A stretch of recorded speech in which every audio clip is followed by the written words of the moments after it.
My Dad Watches The Bachelor. I'm Meredith, and I'm here with my co-host, my dad. Hello, Meredith. How's it going?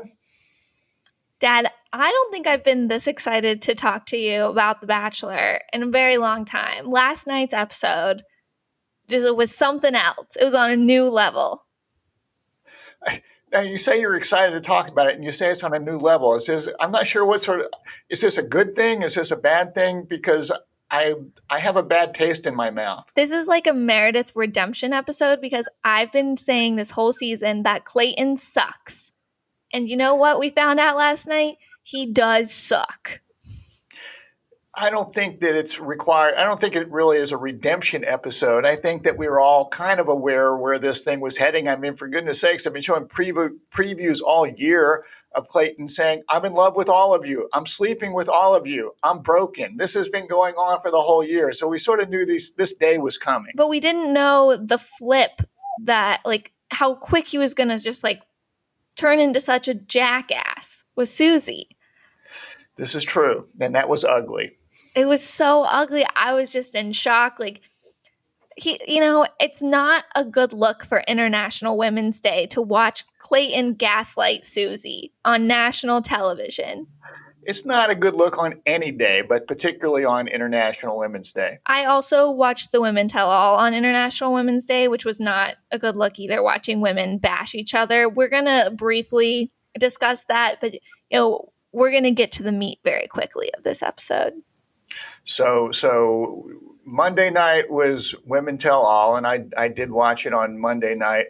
And I'd just like to say, I know you get to generally do the MVP of episodes, but I'd like to nominate Maker's Mark Bourbon as the MVP of the Women Tell All show, and that's the only thing that could get me through that mess.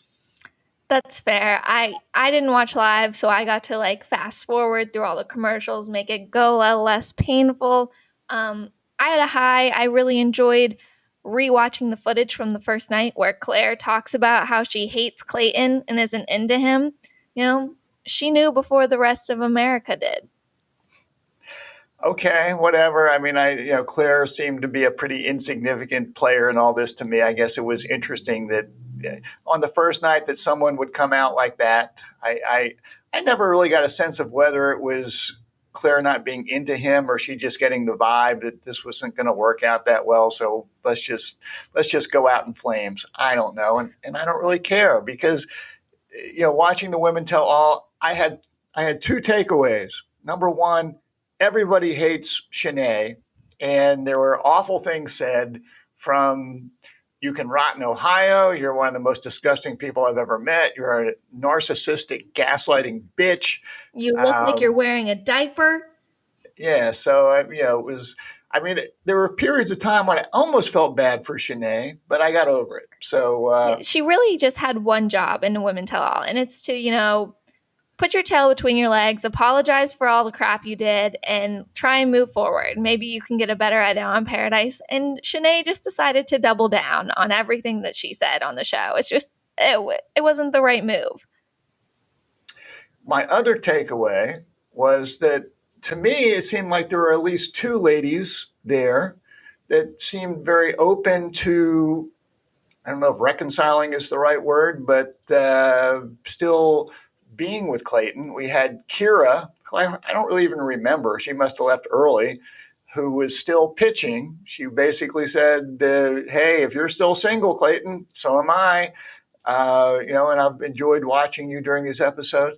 And then we had Teddy, who had this Clayton, I just hope you're okay thing where I got the sense that, if Clayton rang her up this week, she'd be happy to go out with him again. Oh, I completely disagree on that.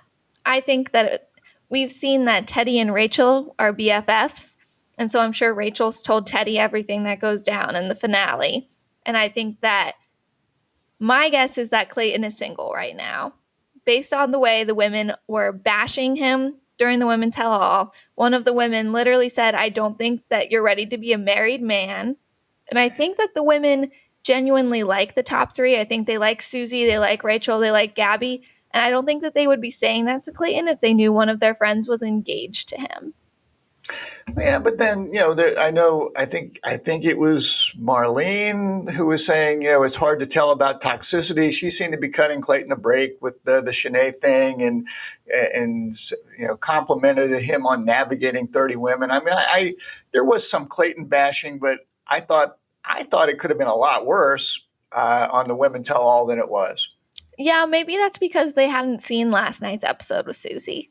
Maybe. But I mean, Teddy was saying, she knows things. She's on the inside, and to me, I got the sense that she might know That he's a little. single, that he's not with Well, anyone, that he's still trying to like get someone to be with him, and he's probably well, not and okay.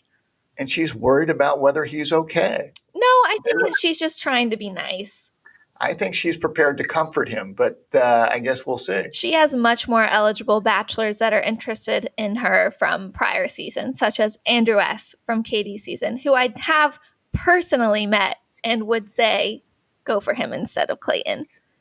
As I recall, Andrew S., when you met, was also said that He was interested in me, he was yeah, which you are a very eligible bachelorette yourself, but he it sounds like he might be interested in many ladies.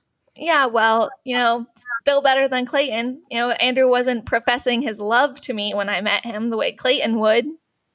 Okay. Okay, my All only right. other thoughts of the Women Tell All is that I know so little about Clayton.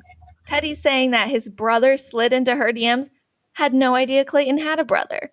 I don't know what Clayton does as a job. I know nothing about this man. He's a failed football player. We know I that. do know that. And then I put as a low the amount of brain cells I lost watching the Women Tell All. Well, Maker's Mark would have helped you through that. Okay, let's get to last night's episode, Fantasy Suites. Holy moly. The last 30 minutes of this episode were just amazing. I mean, you say this like this is wonderfully good television. This was a disaster. This was whole thing is a disaster. Train wreck. This whole show is a disaster. We usually talk about highlights and lowlights. I couldn't tell them apart last night. I don't know what's a highlight, what's a low light. It's all just one big, as you say, train wreck. I didn't take many notes because I just kept waiting for the other shoe to drop. I'm like, I know something bad is about to happen. Like, let's get to it. I don't care about Rachel's one-on-one. I know that he's going to tell Rachel he loves her. I don't care about Gabby's one-on-one. I know that he's going to tell Gabby he loves her. He's going to sleep with both of them. Let's get to Susie. We're seeing Susie spiral the whole episode. Like, we're ready for this. Well, and isn't it interesting, and I know that you always sort of look at how the producers manage this show. Would this have been different if Susie had been the first person to go on a fantasy suite date with Clayton? And would Susie have said, I love you too. You're not actually going to sleep with these other women, are you? Isn't this thing over? And would this whole thing have turned out differently? I think it would. I think that, the producers did know Susie was spiraling, as they also showed her walking down a spiral staircase in the episode. That was not lost on me. I think if Susie had gone first, she would have told Clayton her feelings. If he does, quote unquote, love her the most, like he said he did, which we can get back to because that's just terrible, he probably wouldn't have slept with Gabby or Rachel, and the show could have ended. Or maybe they wouldn't show us that conversation to still keep us like guessing on what's going on. I don't think we would have had that drama. I was wondering that, and just in terms of how they decide who goes first, yada yada yada, and just how this would have gone. I did make some notes, and on Clayton's date with Rachel, Clayton says to Rachel, "I'm falling in love with you," and Rachel, since he told me that, we will be physically intimate. Clayton to Gabby, "I'm falling in love with you." Clayton to Susie, "I'm also falling in love with you." Then, "I am in love with you." And then, as you said, "I am the most in love with you." When he said, "I love you the most" to Susie, I audibly gasped. I was like, oh no, this is terrible. Like, we've reached a new level of love on The Bachelor. We had starting to fall, falling in love with you the most. I was wondering if we should change the name of the show to The Bachelor polygamy version. Since Clayton apparently is in love with three women, maybe he can move to Utah and fulfill his dreams. He's on the wrong show. This is not Sister Wives on TLC. This is The Bachelor. Not familiar with that show, but I think we're probably going in the same place there. Yeah.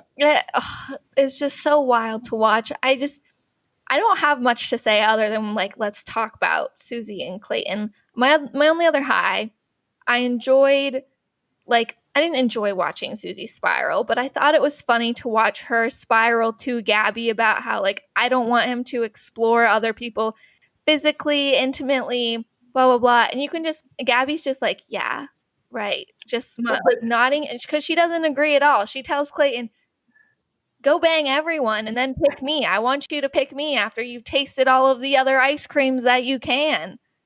Yeah, I don't know what to make of highs or lows in this sort of thing.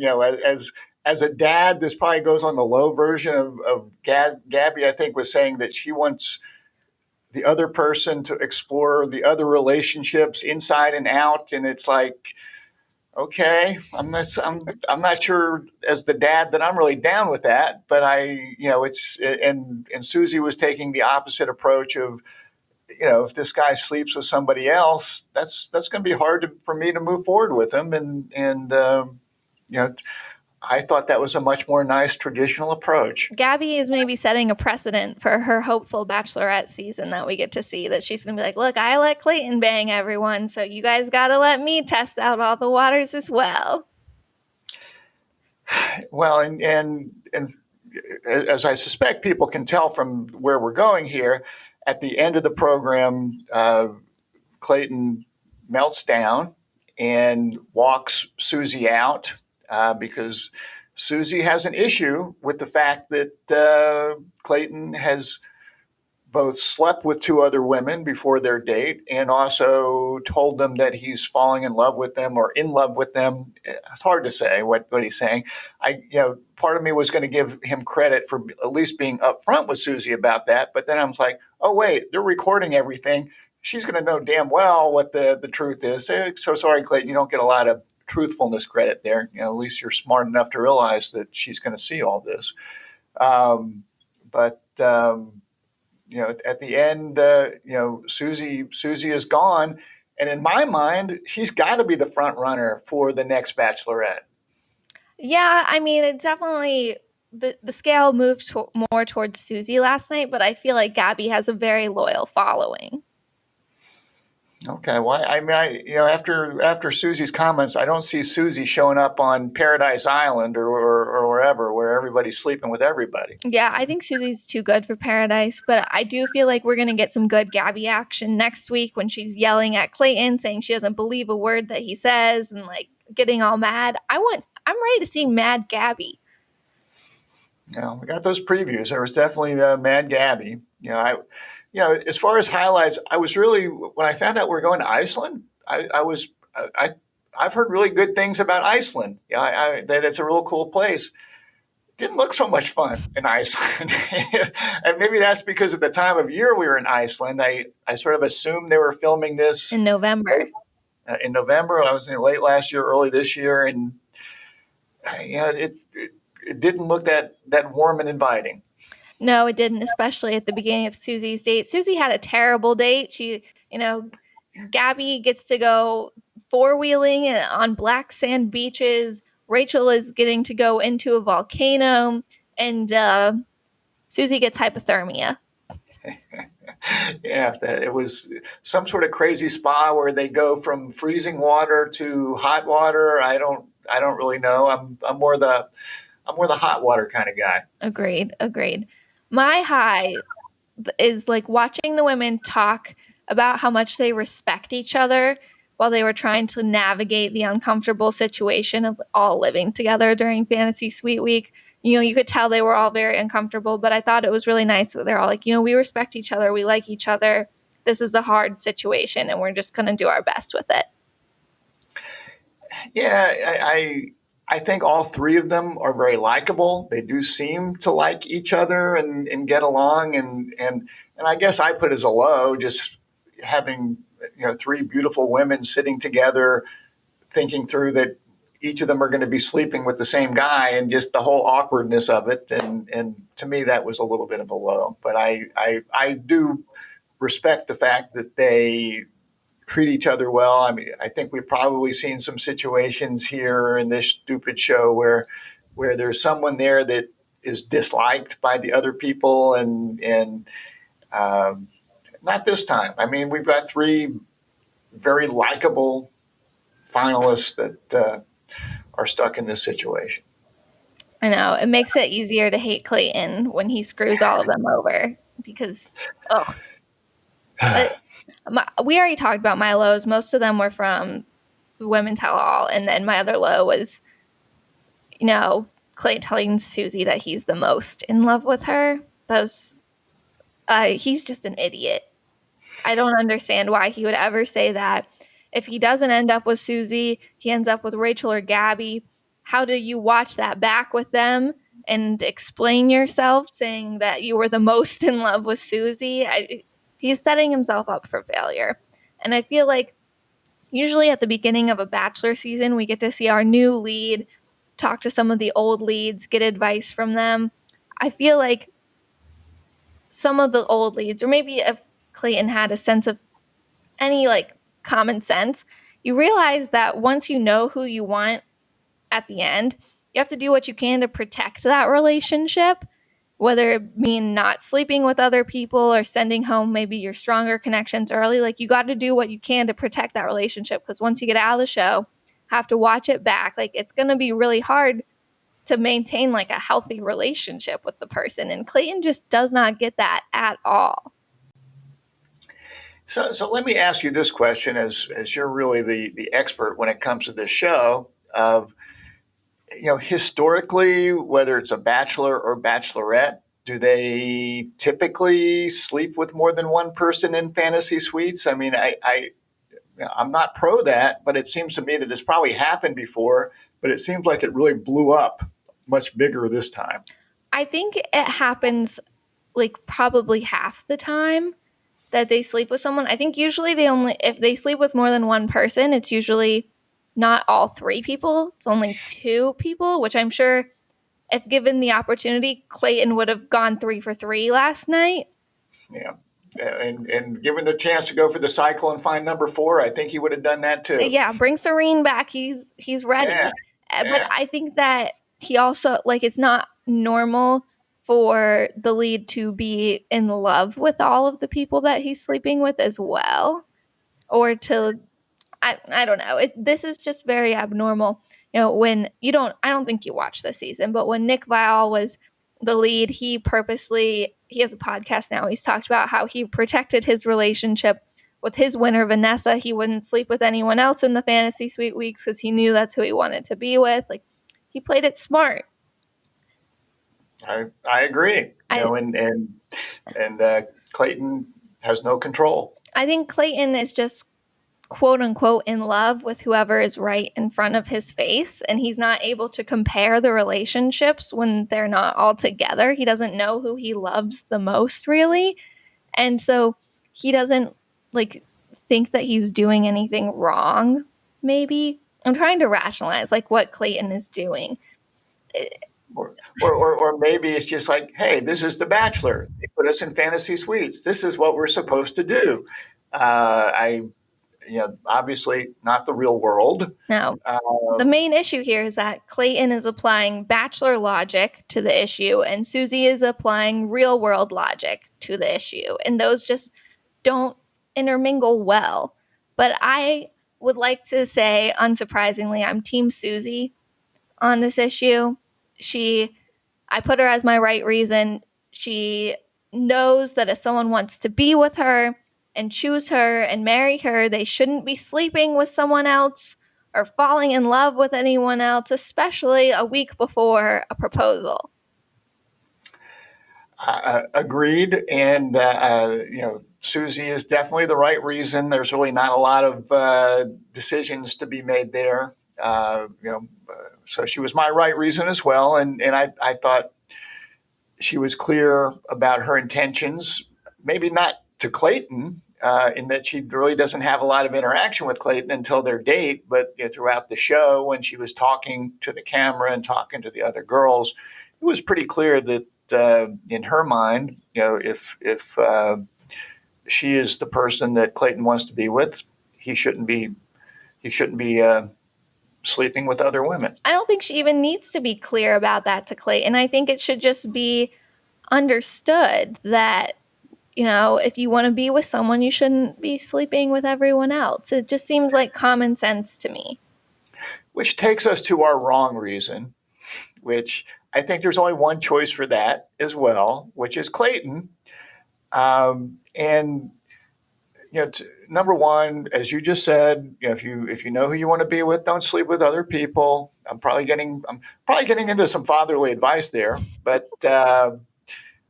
just as bad, and probably what upset both you and I was how quickly he tried to shift the blame for this situation from himself for sleeping with two other girls to Susie for not being clear that that would be a deal breaker.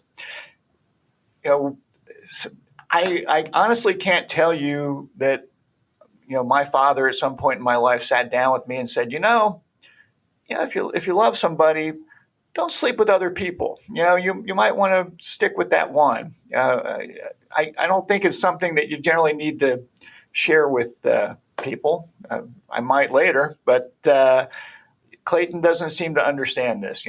Basically he very quickly turns on Susie from "I love you best" to "Boy, you really screwed this up. I can't believe you didn't tell me that sleeping with other girls and telling them that I'm in love with them is a deal breaker. Shame on you, Susie." And, this could have been the same situation if she had told him beforehand. Like, he could have gotten mad at her for, giving him an ultimatum, or like not trusting him and being like, "I can't believe you thought you had to tell me. Like, do you not feel like I understand that already?"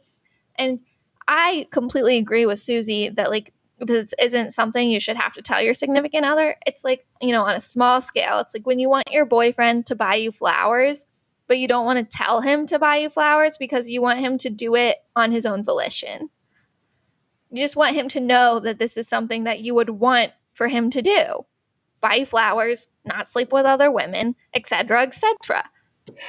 Okay, well, I sort of put those on two different levels, and that I might need a little kick in the butt every now and then to buy flowers. But the "don't sleep with other women" thing seems pretty obvious to me. I don't think that should be pretty apparent to people. Yeah, and I don't like how he brings up, like, you said that you were like, I showed you what a good man can be like and gave you more like trust in men, and this is how you're going to treat me. Like, he was just hardcore gaslighting her for not supporting him and fighting for him when he sleeps with two other women and falls in love with two other women. It's ridiculous. Like, the things he was saying, I wrote down some quotes. He said, "I don't even know who I'm looking at anymore. I think it's BS and we're done. What you said invalidated everything in our relationship." He just flipped a switch so quickly. It was kind of concerning that he couldn't have an adult, mature conversation and be kind to the woman he quote unquote loved the most and had just hurt, like, just despite them disagreeing, like, have a mature conversation. He just like shut down and was playing the blame game.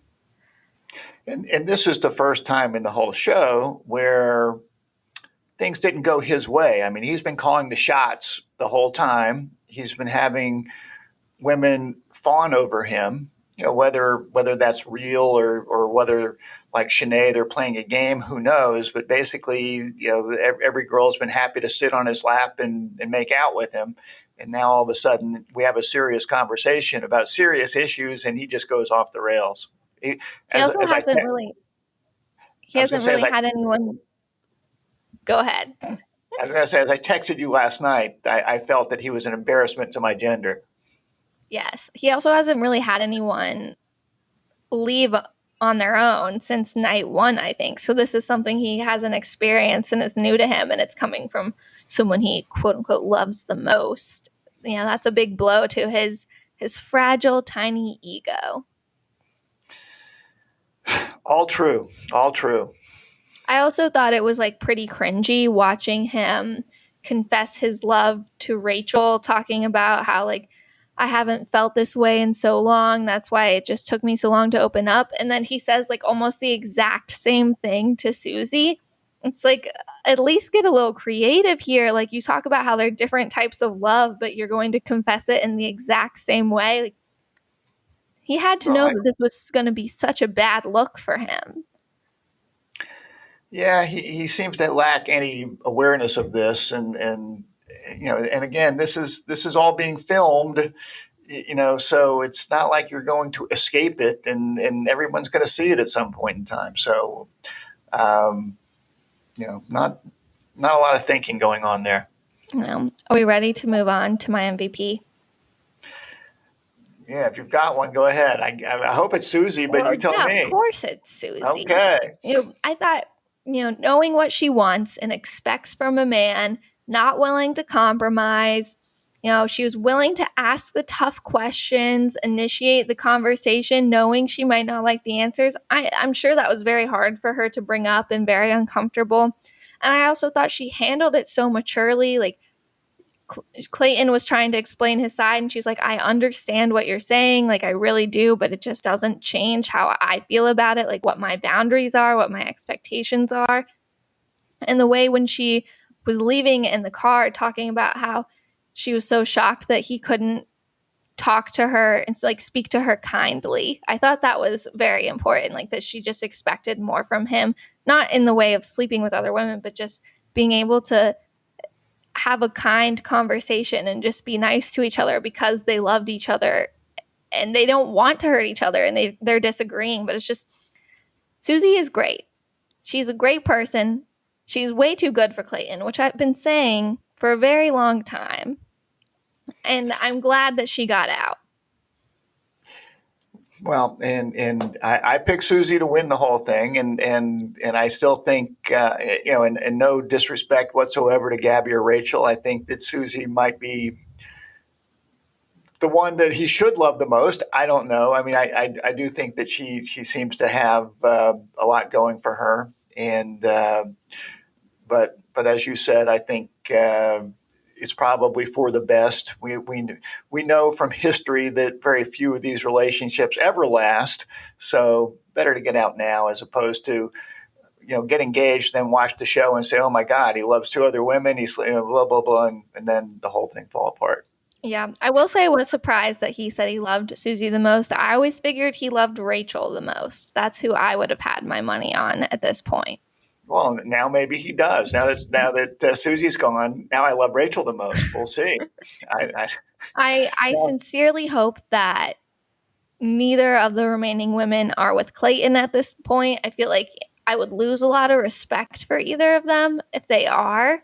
It does feel like Clayton is single. He's behaving like a single man, and just like the way he's been tweeting and like trying to talk to the women via social media on his season, I don't think that he's in a relationship, but I really, really hope that we see sad Clayton next week. So before I give you any fatherly advice, in the previews, our hero host Jesse Palmer, who I really don't like, but anyway, comes to Clayton saying something's happened that could change everything. Do you have any predictions on what that might be? Does Susie call back and say I've rethought things, or that's what I was worried about? I was like, that better not be Susie coming back. No, I don't. I have no idea what that could be, and I feel like it's just trying to lead us off the scent. It's probably something really dumb that's not going to change everything. Maybe, hopefully, it's like something's going to change everything. Gabby and Rachel are leaving.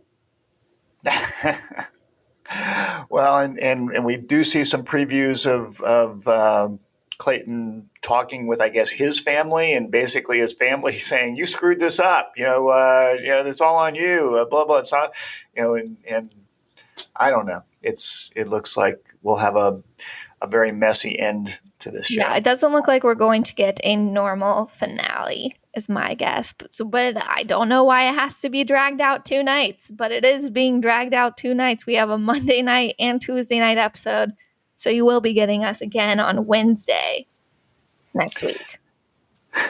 Yeah, well, that's not the way I wanted to spend my week, but we're dedicated podcasters and dedicated to our listeners, so we'll do what we have to do. All right, Dad. Fatherly advice. Hit me with it. Well, this one's from Susie. Sex is important in a relationship, but it's something that I only do with someone I have a commitment with. So I know that some generational things have changed and maybe some of the sexual activity might be a little more looser than it used to be, but let's try to control ourselves out there and focus on having sex with people that we're committed to. Let's take responsibility. The whole thing, it was just so upsetting to see the way Clayton tried to turn things around on Susie and say that it's her fault because she didn't tell him it's a deal breaker that he was going to, if he slept with other people.